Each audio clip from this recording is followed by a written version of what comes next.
నమస్తే, welcome to BRK real estate. నేను బ్రహ్మిణి. మీ సమస్యలకు, సందేహాలకు సూచనలు, సలహాలు అందించడానికి ప్రతి వారం ప్రముఖ రియల్ ఎస్టేట్ రంగ నిపుణులు నండూరి రవికుమార్ గారైతే మీకు అందుబాటులో ఉంటారు. కావున డిస్ప్లే అవుతున్న నెంబర్కి వాట్సాప్ ద్వారా మీ సమస్యలన్నింటినీ తెలియచేయండి. సార్ నమస్కారం. సార్ నమస్తే. బాగున్నామా Brahmani? Yeah sir, super, very good. చాలా చాలా బాగున్నాను. మీరు ఎలా ఉన్నారు? Fine fine. యా సార్, అందరికీ ఒకటే డౌట్ ఉంది కామన్గా ఈ మధ్య కాలంలో కూడా చాలా మంది, అంటే స్థలం కొనడం బెటరా లేకుంటే అపార్ట్మెంట్ కొనడం బెటర్ అంటారా? ఏది కొనాలంటారు? స్థలమా అపార్ట్మెంటా, అయితే ఇల్లా అపార్ట్మెంటా? మీరు ఆలోచించండి. ఇండిపెండెంట్ హౌస్ కొనడం బెటరా లేదంటే? ఇది కరెక్ట్. ఇండిపెండెంట్ హౌసా లేకపోతే అపార్ట్మెంటా? ఎందుకని అలా అడిగానంటే ఇవి రెండు కూడా షెల్టర్. ఇండిపెండెంట్ హౌస్లో ఉండడానికి నివాస యోగ్యం అయితే ఇండిపెండెంట్ హౌస్లో ఉండొచ్చు. ఓకే. అదే అపార్ట్మెంట్ అయినా కూడా అదే పర్పస్ ఒకటే, అందులో ఉండడానికి కదా, నివసించడానికి కోరుకునేది. మనము ఈ షెల్టర్స్, ఈ రెండు ఆప్షన్స్ మనకు ఉన్నాయి. నెంబర్ 1 ఏంటంటే మనము ఏ ఏజ్లో ఉన్నాం, రోజు ఎక్కడికి వెళ్ళాలి, వర్క్ ప్లేస్కి ఎంత దూరం, మనం ఆ ఇంట్లో ఉండదలుచుకున్నామా, లేకపోతే అది only for the purpose of return on ఇన్వెస్ట్మెంటా? రిటర్న్ అంటే ఏమిటి? బ్యాంకులో పెడితే మనకి 3% సేవింగ్స్ బ్యాంకులో వస్తుంది, డిపాజిట్లో పెడితే 7.5% వస్తుంది. ఇలా ఉన్నాయి కదా. ఆ బెంచ్ మార్క్గా పెట్టుకుని ఈ రియల్ ఎస్టేట్లో ఇలా అపార్ట్మెంట్లో కానీ ఇండిపెండెంట్ హౌస్లో కానీ పెట్టుకుంటే మనకి మినిమంలో మినిమం పర్ యానం 15 to 20% వస్తుంది. ఓకే, డబల్ అనమాట. Okay sir. ఓకేనా? ఈ వచ్చేటప్పుడు అది ఎలా వస్తుంది అంటే లొకేషన్ బట్టి మనం ఐడెంటిఫై చేసుకుని ఏ ప్రాజెక్ట్లో పెడితే, ఏ లొకేషన్లో పెడితే పెరుగుతుందని చూసుకుని దాన్ని బట్టి అక్కడ ఇన్వెస్ట్ చేయాలి. అన్ని చోట్ల ఒకటే రేట్ ఆఫ్ రిటర్న్ ఉండదు. ఓకేనా?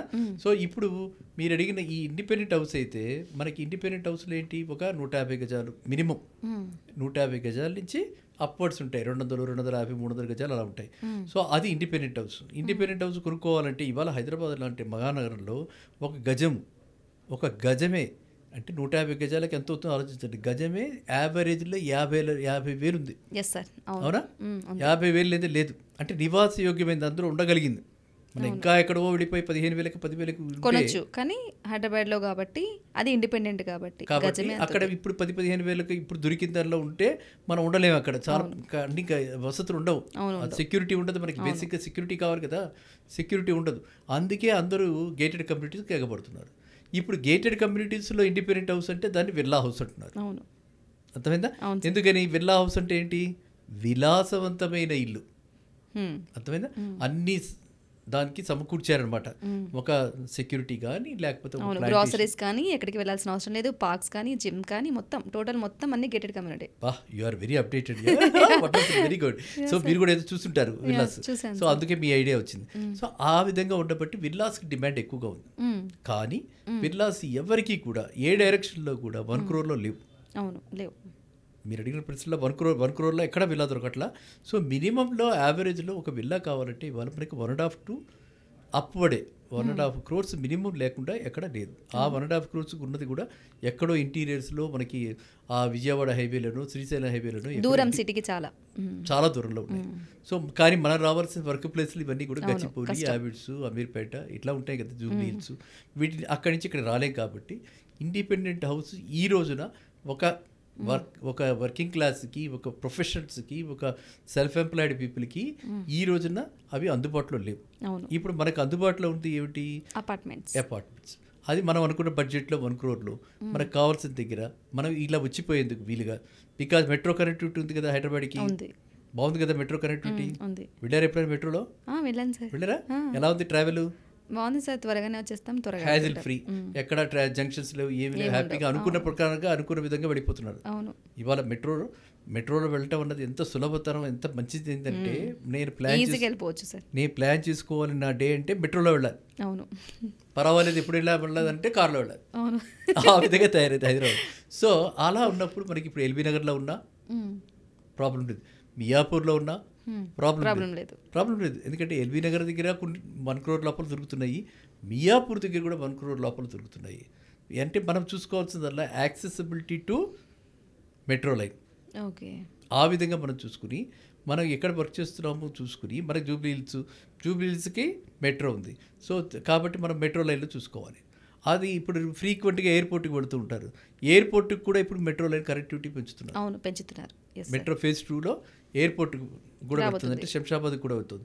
కాబట్టి ఫ్యూచర్ దృష్టిలో పెట్టుకుని భవిష్యత్తులో నేను వారు ఎక్కడ ఉన్నారు, రేపొద్దున ఎక్కడ ఉంటారు, సో ఎవరికి తెలియదు. ఎక్కడికో వెళ్ళిపోయి రేపొద్దున ఏదో బాంబేలో ఏదో ఛానల్లో మంచి ఛానల్లో వస్తే మంచి ఛాన్స్ పడిపోతారు కదా, ఫస్ట్ పోస్టర్ ఎక్కడో, లేకపోతే రిపబ్లిక్ టీవీ ఎక్కడికైనా వెళ్ళిపోవచ్చు. యూ కెన్ వాక్ ఇన్ వేరే ఎవర్ యూ వాంట్. సో అదంతా గాడ్స్ గ్రేస్. సో అలా ఆలోచన పెట్టుకుంటే మన శంషాబాద్ సెంట్రిక్గా ఈ మెహదీపట్నం ఫ్లైఓవర్ ఎక్కేసి PVNR ఎక్స్ప్రెస్ హైవే ఉంది శంషాబాద్ దగ్గర, ఆ ఏరియాలో కూడా మనకి 5,000 రూపీస్లో ఉన్నాయి. ఇది స్క్వేర్ ఫీట్. సో హ్యాపీగా 5,000 రూపీస్లో స్క్వేర్ ఫీట్ కొనుక్కుంటే 2,070 1 crore ఎంత హ్యాపీగా ఉండొచ్చు. సో మళ్ళీ 1 hour లోపల మన జూబ్లీ హిల్స్ చేయొచ్చు. ఎక్కడికైనా మనం 1 hour లోపల మనం వెళ్ళడానికి అవకాశం ఉంది. పబ్లిక్ ట్రాన్స్పోర్ట్లో మళ్ళీ రిస్క్ తీసుకుని కార్లో వెళ్ళటం, బైకుల్లో వెళ్ళటం ఇవన్నీ అక్కర్లా, హ్యాపీగా పబ్లిక్ ట్రాన్స్పోర్ట్లో మనం వెళ్ళడానికి వీలుగా ఉంది. ఇంకా రాబోయే కాలంలో పబ్లిక్ ట్రాన్స్పోర్ట్ సిస్టమ్ కూడా ఇంకా పెరిగి ఇంకా ర్యాపిడ్గా వెళ్ళేటువంటి సిస్టమ్స్ కూడా రాబోతున్నాయి. కాబట్టి మీరన్నదానికి మన అంటే ఏంటి, నాలాంటి వాళ్ళు రిటైర్ అయిపోయి హ్యాపీగా ప్రశాంతంగా గడపడానికి, ఎప్పుడో వారానికి ఒకసారి 10 రోజులకు ఒకసారి సిటీకి రావడానికి, లేకపోతే అలాగే ఏదైనా పెళ్ళిళ్ళకి ఫంక్షన్స్కి వాటికి వెళ్ళడానికి, అలాంటి వాళ్ళు మీరు చెప్పినటువంటి అవుట్స్కట్స్లో ఉన్నటువంటి వాటిని వాళ్ళు ప్రిఫర్ చేస్తే వాళ్ళకి, ఎందుకంటే అలాంటి ప్రశాంతంగా ఉంటుంది, ఇంకా అన్నిటికంటే ఎక్కువ పొల్యూషన్ చాలా తక్కువ, అవును, ఆక్సిజన్ లెవెల్స్ చాలా ఎక్కువగా ఉంటాయి, you remain healthy, you live long, you live happily. అల్టిమేట్గా మనకు కావాల్సింది హ్యాపీనెస్.